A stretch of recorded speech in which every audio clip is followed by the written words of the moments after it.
Olá, boa noite. Hoje é quinta-feira, dia 30 de outubro de 2014. Está no ar mais uma edição do TV Notícias pela TV Universitária. Inspirados pelo Outubro Rosa, alunos do PET da veterinária da UFO realizaram ontem e hoje uma versão do evento para animais. Uma triagem com exames para diagnosticar o câncer de mama em cadelas e gatas foram feitas de graça no Hospital Veterinário da Universidade. Nala foi uma das primeiras a chegar no segundo dia do evento Outubro Rosa Pet. Adotada por Lucimar há 4 anos, a cadelinha recebe toda a atenção e carinho enquanto espera pela consulta preventiva de câncer de mama.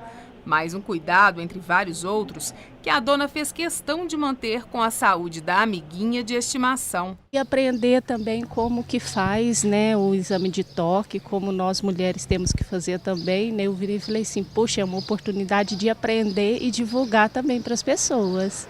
Dora tem a mesma sorte de Nala. Levada pela dona até o hospital veterinário, ela e sua irmã mais velha foram fazer a triagem do Outubro Rosa Pet. Eu subi pelo meu marido, passou na televisão, ele falou assim, me ligou na hora, Eu falei assim, então vamos levar elas lá. Inspirados pelo Outubro Rosa, alunos do PET da veterinária da UFO realizaram pela primeira vez em Uberlândia uma versão do evento só para animais. Aqui, cadelas e gatas receberam cuidados específicos para combater uma doença que mata o animal se não for detectada a tempo. O tumor de mama é algo muito recorrente e é uma rotina aqui no hospital também.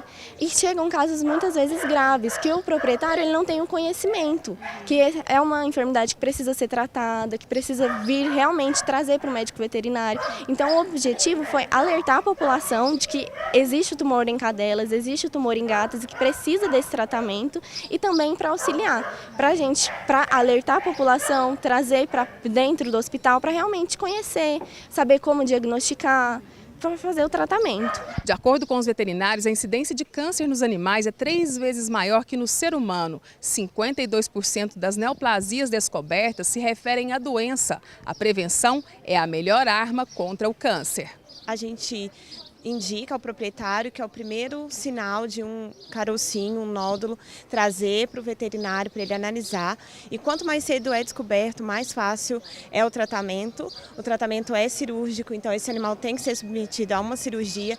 Geralmente a casuística desses nódulos de mama acontecem, na maioria das vezes, em animais idosos, Então esses animais já têm uma condição um pouco mais frágil e é indicado trazê-los o quanto antes para receber esse tratamento. Se você não tem interesse de ter filhotes desses animais, a gente indica a castração tanto para evitar uma infecção de útero futura, quanto a incidência desses tumores de mama. A gente percebe que é uma doença que muitas vezes o proprietário não procura para o tratamento, porque às vezes começa só como um nódulo ali, mas que depois isso vai trazendo consequências para o animal. Só no primeiro dia do evento, 58 diagnósticos de câncer de mama foram registrados no hospital veterinário em 62 atendimentos. Maia parece estar entre os casos. Com 6 anos de vida, a labradora, que está com excesso de peso, passou pela triagem do Outubro Rosa Pet e apresentou alterações significativas nas mamas.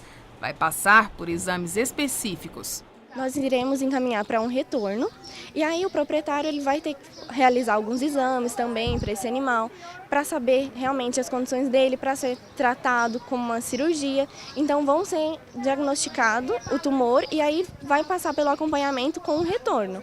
Tem vários exames que são muito importantes, como hemograma, ultrassom, raio-x, que são necessários também para encaminhar para o tratamento cirúrgico. Então o proprietário também vai ter que auxiliar nesse procedimento no retorno. Para tentar evitar esse tipo de situação, orientações sobre a importância de olhar o animal, tocar e reconhecer a doença foram repassadas durante o evento a quem tem bichinho de estimação. Um cuidado necessário para quem quer manter forte os laços de uma amizade verdadeira. Uma visita no veterinário, eu dou as vacinas e agora ela está perfeita. Ela veio fazer exame de rotina aqui. A diabetes é uma doença muito comum no Brasil e hoje atinge pelo menos 10% da população do país. E mesmo sendo um problema que a maioria conhece, pouca gente faz algo para evitá-la ou até mesmo para controlá-la.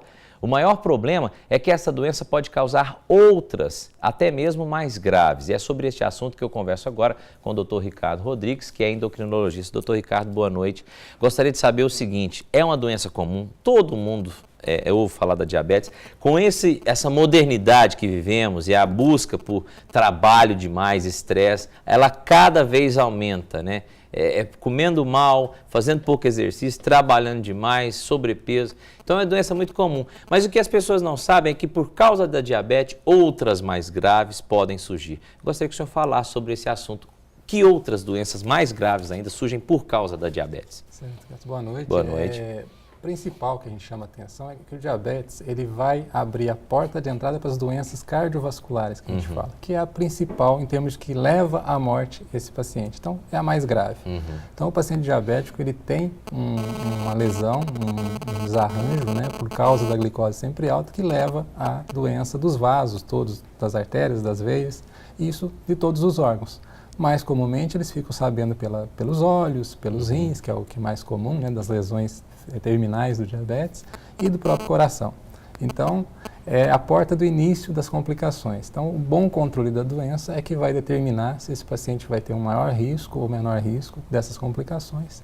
E desde o início do diagnóstico, ou ainda numa fase que a gente chama de pré-diabetes, a gente tem que chamar a atenção que o bom controle da doença pode retardar ou evitar essas complicações crônicas que a gente chama. Aliás, já que o senhor falou em pré-diabetes, existem algumas coisas que ainda não pegaram, porque mudaram os números, né? Mas a população fica muito naquele número antigo. Antigamente, para você ser diabético, era acima de 120, né?